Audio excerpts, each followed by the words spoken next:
Maayong hapon, na ako i-flex. Kini siya, ang tawag na dehumidifier. Ang purpose ini niya ay taga-sipsip ng tubig gikan sa nilabhan. Ang among nilabhan diri ay dili gid ang makatilaw og init gikan sa adlaw. For the whole year, for season. Maskin ma-summer, di gid na ma-expose sa init sa gawas kay walay kabutangan sa gawas. Okay? Ang purpose ini niya na machine ay taga-sipsip gikan diha sa nilabhan. In the first place, ang kanang nilabhan na dryer na siya so pa nako ihang. So dili na siya mutulo ang tubig. Wala ni mutulo na tubig. So kini ang pangutana na machine, kini na machine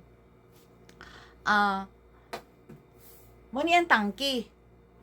Kini siya, tubig ni siya kini diri kana sa taas, wala pa na empty pa na siya.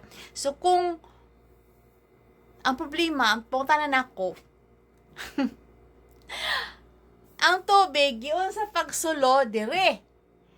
Nga ang mo na yahangikan si ang tubig gikan diha sa manilabhan ni sulo dire sa tangke. Diba? Pag napuno na siya, kini siya mo na siya ng tangke, mupula na siya. Tapos ako siyang itapon ang tubig. 'Di ba? Ang pagsulod niya diri sa kuan, diri sa machine ay invisible. 'Di ba? Napaka-amazing.